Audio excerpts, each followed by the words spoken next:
नमस्कार मित्रों, मैं ब्रजेंद्र सिंह। हमारे YouTube चैनल उपन्यास कहानियां में आपका स्वागत है। आप सुन रहे हैं फणीश्वर नाथ रेणु के उपन्यास मैला आंचल के दूसरे खंड का भाग 19।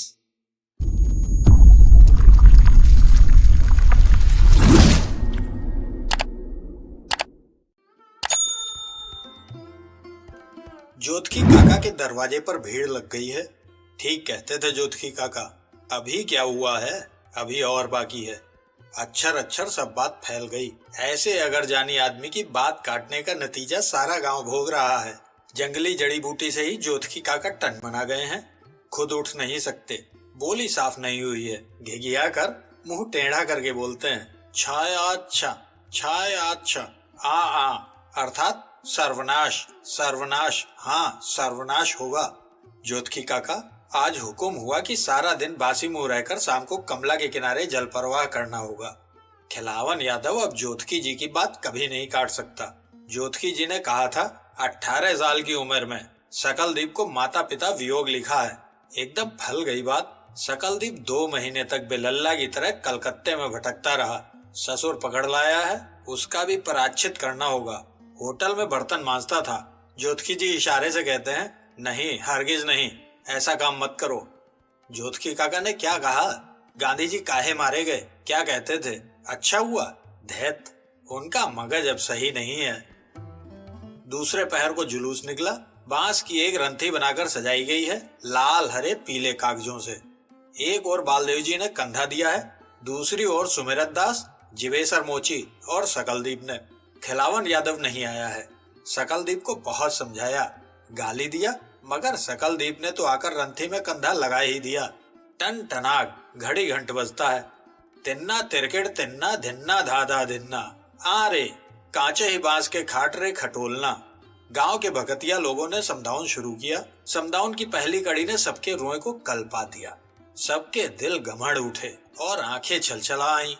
अरे कांचे ही बांस के खाट रे खटोलना, अखरे मूंज के रहे डोर, हारे मोरी रे, हाँ रामा रामा, 4 समाजी मिली डोलिया उठाओल, लई चलल जमुना के ओर, हारे मोरी रे। अब कोई अपने को नहीं संभाल सकता है।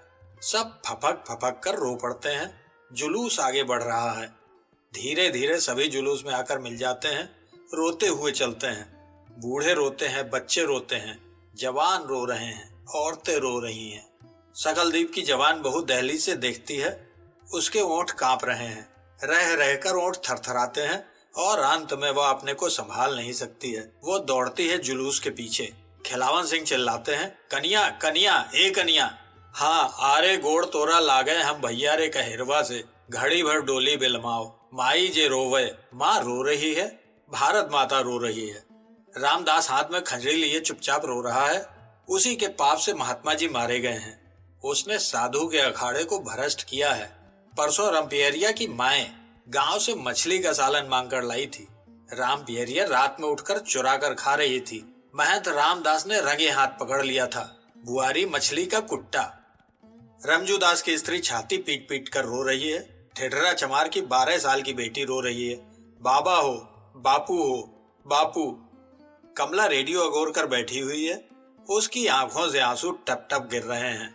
माँ आंचल से बेटी के आंसू पोंछती है और खुद रोती है। वे तो नर रूप धारण कर आए थे, लीला दिखाकर चले गए। रेडियो से आंखों देखा हाल प्रसारित हो रहा है। अब चंदन की चिता तैयार है। बस अब कुछ ही क्षणों में देखिए, पंडित नेहरू देवदास गांधी जी से, महात्मा जी के सुपुत्र से कुछ कह रहे हैं। नर मुंड, कहीं भी एक तिल रखने की जगह नहीं। कोलाहल की आवाज क्रमशः तेज हो रही है। जय जय। अपार जन समुद्र में मानो लहरें आ गई हैं। सभी एक बार, अंतिम बार महामानव की पवित्र चिता को अंतिम बार देखना चाहते हैं। एम्बुलेंस गाड़ियां बेहोश लोगों को ढो रही हैं। और अब पश्चिम आकाश में सूर्य अपनी लाली बिखेर कर अस्त हो रहा है। और इधर महामानव की चिता में अग्निशिखा, धरती का सूरज अस्त हो रहा है। क्षितिजल पावक 5 तत्वों का पुतला, गीता वाणी सुनाई पड़ती है। जन्म बंध विनुर्मुक्ता पदम गच्छन्ते नामयम। माँ माँ, कमला स्पष्ट सुनती है कोई पुकार रहा है। कौन पुकारता है उसे? माँ। क्या हुआ बेटी? माँ बाहर से दौड़ी आती है। मेरा बच्चा, मेरा मेरा बेटा। ओम शांति शांति। मित्रों, अभी आप सुन रहे थे फणीश्वर नाथ रेणु के उपन्यास मैला आंचल के दूसरे खंड का भाग 19। अब आगे प्रस्तुत है मैला आंचल के दूसरे खंड का भाग 20। सीताराम सीताराम। ओ बावनदास जी आइए। लक्ष्मी मोड़ा देती है। बालदेव जी कहाँ? आइए साहब, बंदगी। जय हिंद। बालदेव जी आ गए। जय हिंद। बावनदास को देखकर डर लगता है, एकदम सूख कर कांटा हो गए हैं। बाल इतना ज्यादा कैसे पक गया? ओ, आज टोपी नहीं पहने हैं इसीलिए। आवाज भी बदल गई है। बालदेव जी कहते हैं, आप तो अब यहाँ रहते ही नहीं हैं। उस दिन हम अकेले जिस समय से रेडियो में सुने, उसी समय से लेकर दूसरे दिन जल प्रवाह तक सब कुछ किए, किसी तरह संभाल लिया। श्राद्ध के दिन तहसीलदार साहब भोज देने वाले हैं। बामन, राजपूत, यादव और हरिजन सभी एक पंगत में बैठकर खाएंगे। अच्छा हुआ आप भी आ गए। अकेले हम नहीं बालदेव जी, हम रहेंगे नहीं। हम जरूरी काम से जा रहे हैं। सोचा एक बार आप लोगों से भेंट करते चलें। हम तुरंत अभी चले जाएंगे। अच्छा, उधर का हालचाल समाचार क्या है, सुनाइए। हाल क्या सुनिएगा, अब सुनना सुनाना क्या है। राम किशुन आश्रम में भी हरिजन भोज होगा। बिलेक भी कल मर गया। शिवनाथ बाबू आए हैं पटना से। शशांक जी प्रांतीय सभापति हो गए हैं, वो भी पटना में ही रहेंगे। सब आदमी अब पटना में ही रहेंगे। मेले लोग तो हमेशा वहीं रहते हैं। मेले मतलब MLA। सुराज मिल गया, अब क्या है। छोटन बाबू का राज है। एक कोरी बेमान ब्लैक मार्केटिंग के साथ कचहरी में घूमते रहते हैं, हाकिमों के यहाँ दांत चिटकाते फिरते हैं। सब चौपट हो गया। बावनदास कहते कहते रुक जाता है। छोटन बाबू की बात मत पूछिए, अब तो घर घराना सहित कांग्रेसी हो गए हैं। नहीं बालदेव, छोटन बाबू जैसे छोटे लोगों की बात जाने दो। ये बीमारी ऊपर से आई है। ये पठनिया रोग है। अब तो और धूमधाम से फैलेगा। भूमिहार, राजपूत, कैथ, जादव, हरिजन सब लड़ रहे हैं। अगले चुनाव में तिगुना मेले चुने जाएंगे। किसका आदमी ज्यादा चुना जाए, इसी की लड़ाई है। यदि राजपूत पार्टी के लोग ज्यादा आए तो सबसे बड़ा मंत्री भी राजपूत होगा। परसों बात हो रही थी आश्रम में। छोटन बाबू और अमीन बाबू बतिया रहे थे, गांधी जी का भस्म लेकर शशांक जी आवेंगे। छोटन बाबू बोले, जिला का कोटा भस्म जिला सभापति को ही लाना चाहिए, शशांक जी क्यों ला रहे हैं? इसमें बहुत बड़ा राज है। हा हा हा हा। बावनदास विचित्र हंसी हंसता है। ऐसी हंसी तो कभी नहीं देखी, बालदेव जी ने भी नहीं। काहे हंसते काहे हैं दास जी? हा हा हा हा। अरे वही अमीन बाबू तुरंत उठकर बैठ गए, बोले, आप ठीक कहते हैं छोटन बाबू। गाड़ी तो चली गई, कटिहार जाने से गाड़ी मिल सकती है। तुरंत मोटर स्टार्ट करके दोनों रवाना हो गए। सभापति मंत्री हो राम, राम मिलाए जोड़ी। हा हा हा हा। चले दोनों, हा हा, भस्म लाने। हा हा। देश को भस्म कर देंगे ये लोग, भस्मासुर। दास जी, मालूम होता है कोई सोशलिस्ट ने आपको। सोशलिस्ट? सोशलिस्ट क्या कहेगा सोशलिज्म को? सब पार्टी समान। उस पार्टी में जितने बड़े लोग हैं मंत्री बनने के लिए मार कर रहे हैं। सब मेले संतरी होना चाहते हैं बालदेव। देश का काम, गरीबों का काम, चाहे मजदूरों का काम, जो भी करते हैं एक ही लोभ से। उस पार्टी में बस एक जयप्रकाश बाबू हैं। हा हा हा हा। उनको भी कोई गोली मार देगा। फिर भस्म लेने के लिए सभापति मंत्री साथे साथ। नया चूड़ा और नया गुड़ एक थरिया में ले आती है लक्ष्मी। जरा बाल भोग कर लीजिए, थोड़ा सा है। दूध दही तो भोज के लिए जमाया जा रहा है। बावनदास बगल का झोली का मुंह फैलाते हैं। लक्ष्मी कहती है, ये क्या, जलपान कीजिए, झोली में क्यों लेते हैं? लक्ष्मी की आंखें न जाने क्यों सजल हो जाती हैं। इतने दिनों के बाद एक वैष्णव आया और बिना पत्तल जुटाए चला जाएगा? नहीं, वो ऐसा नहीं होने देगी। नहीं, बाल भोग तो आपको करना ही होगा, लक्ष्मी जिद करती है। दास जी विनती करती हूँ। बालदेव जी देखते हैं बावनदास को कुछ हो गया है। बड़ा अटर पटर बोलते हैं। चेहरा भी एकदम बदल गया है। आंखें लाल हैं। कपड़ा कितना मैला हो गया है। 1.5 भित्ता कपड़ा कमर में लपेटते हैं, सो भी तार तार हो गया है। हंसते हैं कैसा? वो 16-17 साल से बावनदास के साथ है, कभी तो ऐसे हंसते नहीं देखा। अलमुनिया का लोटा और बाटी नहीं छोड़ते हैं कभी। जलपान करके हाथ धोते हुए बावनदास जी कहते हैं, बालदेव जी अब हम चलेंगे। पोवरिया लाइन की गाड़ी कोदलिया स्टेशन में जाकर पकड़ेंगे। आपसे एक काम है। बावनदास झोली से लाल रंग का एक बस्ता निकालते हैं। बस्ता खोलकर कागज का छोटा सा पुलिंदा निकालते हैं। बालदेव जी, सब महात्मा जी के खत हैं। गांगुली जी ने एक बार कहा था, जरूरत पड़ने पर हमको दीजिएगा। आने के समय याद ही नहीं रहा। आप पुरैनिया कब तक जाइएगा? 4-5 दिन के बाद? तब ठीक है, आप रख लीजिए, गांगुली जी को दे दीजिएगा जरूर। परम श्रद्धा भक्ति से सहेजी हुई पवित्र चिट्ठियों को बावनदास एक तक देख रहा है, फिर एक एक कर अलग अलग छांटता है। हवा से एक चिट्ठी उड़कर बिछावन के नीचे चली गई। बावनदास ने चट उठाकर सिर से छुला लिया। उसे एक अक्षर का भी बोध नहीं, लेकिन वह प्रत्येक चिट्ठी के एक एक शब्द पर निगाह डालता है, लगता है सचमुच पढ़ रहा हो। आखिरी चिट्ठी खत्म कर वह एक लंबी सांस लेता है। बस्ता हाथ में लेकर बावनदास थोड़ी देर तक बेकार ही उसकी डोरी को उंगलियों में लपेटता और खोलता है। फिर एक लंबी सांस लेकर अचानक ही खड़ा हो जाता है।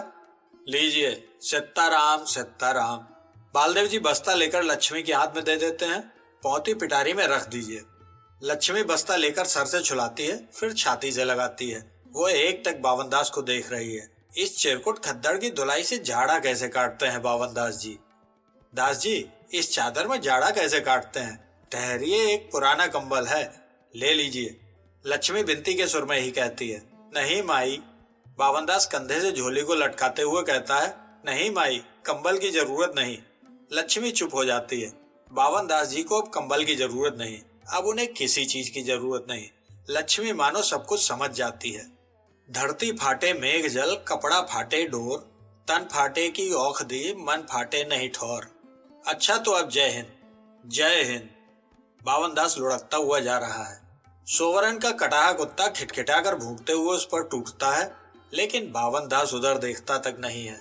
कुत्ता भी आश्चर्य से चुप हो जाता है, जरा सा धैर्य भी नहीं किया। कैसा आदमी है? कुत्ता बावनदास के पीछे पीछे दुम हिलाते मिट्टी सूंघते कुछ दूर तक जाता है। बावनदास जी का मन एकदम फट गया है। लक्ष्मी कहती है। बालदेव जी कहते हैं, अरे मन फटेगा क्या, थोड़ा ढंग भी करता है।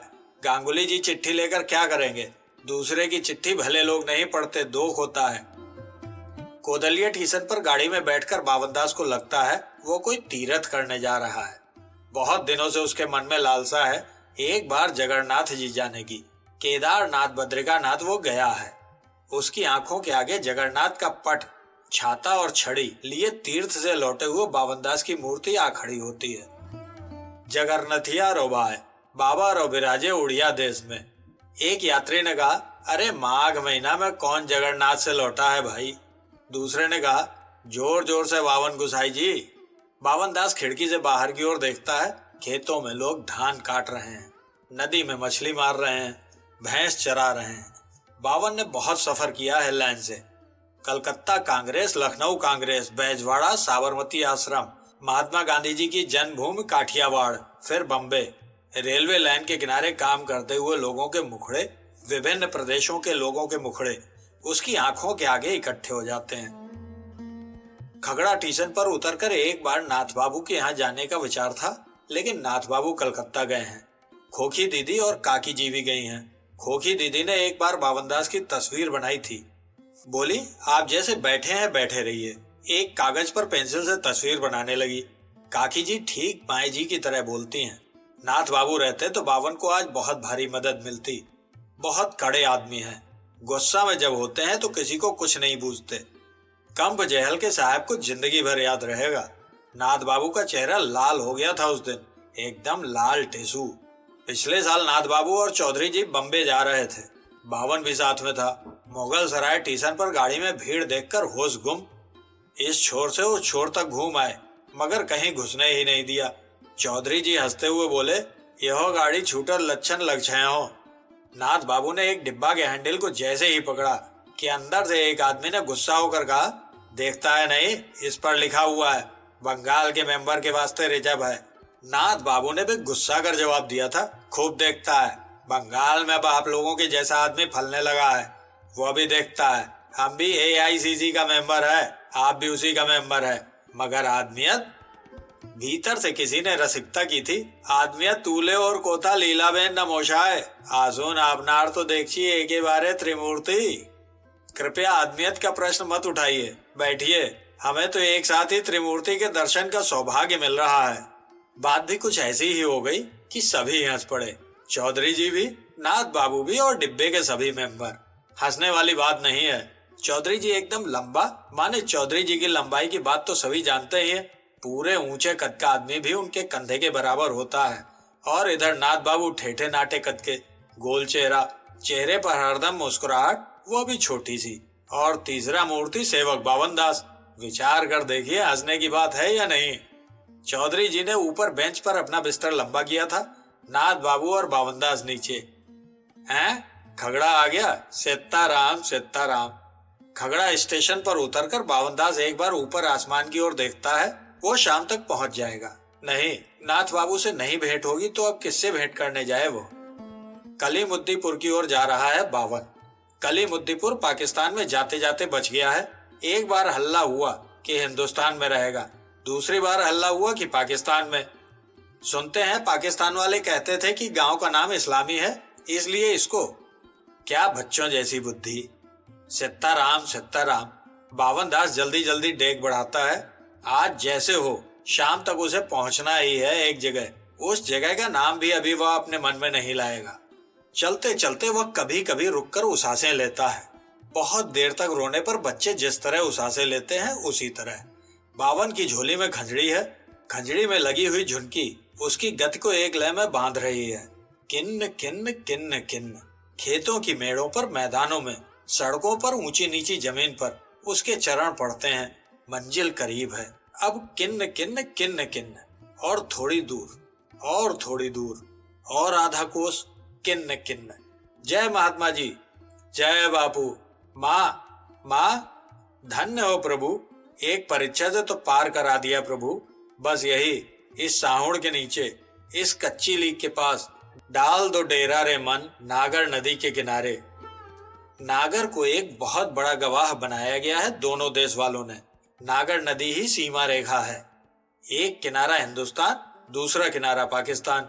इस पार हिंदुस्तान, दूसरी ओर पाकिस्तान। नागर 12 मास बहती है, सूखती नहीं कभी, शायद इसीलिए। रामडंडी माला पर आ गया।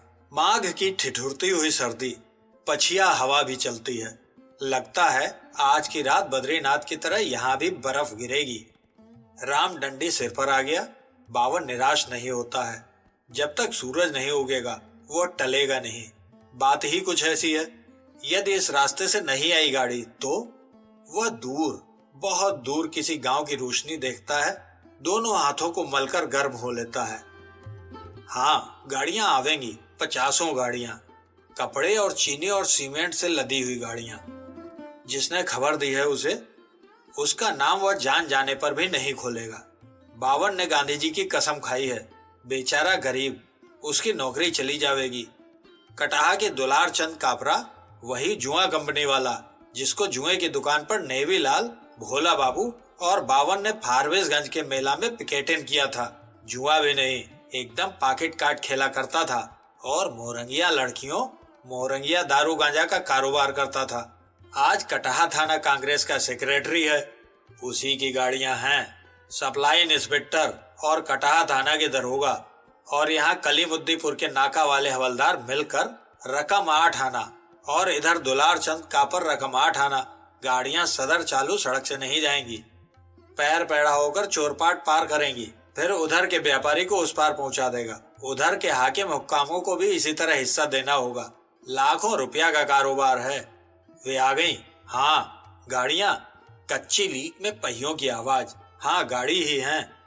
जय भगवान, जय महात्मा जी, सीताराम सीताराम। बल दो भगवान, परीक्षा में पार करो गुरु। बापू बापू। माँ माँ। झोली के अंदर वो कुछ टटोलता है। वो झोली को कंधे से लटकाकर खड़ा हो जाता है। नदी के किनारे पखेरू वाला टिंटिक, किन्न, खंजड़ी की झुनकी जरा झनकी। भगवान, महात्मा जी, बापू, माँ, मुझे बुला लो अपने पास। क्या करूंगा इस दुनिया में रहकर, धर्म नहीं बचेगा। गाड़ियां आ गई एकदम करीब। अरे बाप रे, भूत। अगला गाड़ीवान डरा और दबी आवाज में अपने साथी से कहता है, भूत। ज्यों बैल भड़कते हैं। कचकचा कर गाड़ियां रुक जाती हैं। सीताराम सीताराम। कलीमुद्दीपुर नाका के सिपाही जी आगे बढ़ते हैं। खकार कर पूछते हैं, कौन है? बगल की झाड़ी से सामने आकर बावन ने कहा, हम हैं सेवक बावन दास। बावन दास? सिपाही जी का मुंह खुला का खुला रह जाता है। इस आदमी को वो संतीस से जानता है। चांद टरे सूरज टरे। सिपाही जी मुरेठा की पुछरी से मुंह छिपाते हैं। बावन दास हंसकर कहता है, मुंह क्यों छिपाते हैं राम बुझावन सिंह जी? आज खुलकर खेला होना चाहिए, मुंह मत छिपाइए। दास जी हमारा क्या कसूर, आप तो जानते ही हैं। सिंह जी बातचीत कुछ नहीं, गाड़ियां जाएंगी खगड़ा, लौटाइए। गाड़ी तो न लौटी, लौटी न तो ठाड़ रही। 2500 रुपए हिस्से में मिल चुके हैं राम बुझावन सिंह को, क्या किया जाए? दास जी ठहरिए, हम तुरंत आते हैं। अच्छी बात, ले आइए आज जो लोग पर्दे में हैं। जाइए। कलीमुद्दीपुर में एक होटल बंगला है, हाकिम हुक्काम लोग बराबर आते रहते हैं। 5 फूस का बड़ा सा चौखड़ा है, गांव के एकदम बाहर। होटल बंगला में सप्लाई इंस्पेक्टर दुलार चंद कापरा और कलीमुद्दीपुर के हवलदार साहब टेबल के चारों ओर बैठकर मोरंगिया माल पी रहे हैं। कलीमुद्दीपुर होटल बंगला के बेरसपतिया बावर्ची के हाथ का मुर्ग मुसल्लम जिसने खाया उसी ने जी खोलकर बख्शीश दिया। सप्लाई इंस्पेक्टर साहब गिलास में चुस्की लगाते हुए मुस्कुराते हैं। अरे धत, इस मुर्ग मुसल्लम से गर्मी थोड़ो आएगी। हवलदार साहब, अरे कोई 2 टांग वाली मुर्गी। क्या पूछते हैं, आज महात्मा जी के श्राद्ध की वजह से सभी भोज खाने चली गई हैं। दुलार चंद कापरा कहता है, ओह ऐसा जानता तो कटाया से ही 2 रिफ्यूजनी को उठा लाते, सब मजा गिरगिरा कर दिया। कड़कड़ कड़क। सप्लाई इंस्पेक्टर चतुरानंद सिंह जी मुर्गी की टांग चबाते हैं। कड़कड़ कड़क। बाहर साइकिल की आवाज होती है। कौन? सलाम, हम राम बुझावन सिंह। क्या हाल है? सब चौपट। बावन दास। हाँ, ये बावन दास कहाँ? सभी गुम हो गए। बेरसपतिया बावर्ची इशारे से कहता है, हवलदार साहब को मिल सकती है मुर्गी, मगर रुककर दोनों हाथ की उंगलियां दिखलाता है। हवलदार साहब कहते हैं, अच्छा अभी ठहरो, तुम बाहर जाओ। क्या हो अब? सभी एक साथ लंबी सांस लेते हैं। अकेला है या? एकदम अकेला। मगर इसका मतलब जानते हैं? दुलार चंद जी, कापरा जी, सबकी निगाहें मिलती हैं आपस में। दुलार चंद गिलास में बोतल से शराब डालकर गटागट पी जाता है। सभी उसकी ओर आशा भरी दृष्टि से देखते हैं। मैं पंजाबी हूँ जी, मगर आगे आप लोग जानो, मैं अपना फर्ज अदा करने जाता हूँ। सिट सिट कर पछिया हवा चल रही है। हवलदार साहब साइकिल का पैंडल चलाते हुए कहते हैं, काबरा जी, आसपास के गांव वालों का डर जरा भी मत कीजिए। ऐलान किया हुआ है कि सरहद के आसपास रात बेरात जो निकलेगा उसे गोली लग जा सकती है। बावन दास ठीक पत्थर की मूर्ति की तरह खड़ा है, बीच लीक पर। दुलार चंद कापरा देखता है, हाँ 52 ही है। कौन? कापरा जी, गाड़ी के पीछे से क्या झांकते हैं, सामने आइए। बावन दास हंसता है। बावन, रास्ता छोड़ दो, गाड़ी पास होने दो। आइए सामने, पास कराइए गाड़ी। आप भी कांग्रेस के मेंबर हैं और हम भी। खाता खुला हुआ है, अपना अपना हिसाब किताब लिखाइए। आज के इस पवित्र दिन को हम कलंक नहीं लगने देंगे।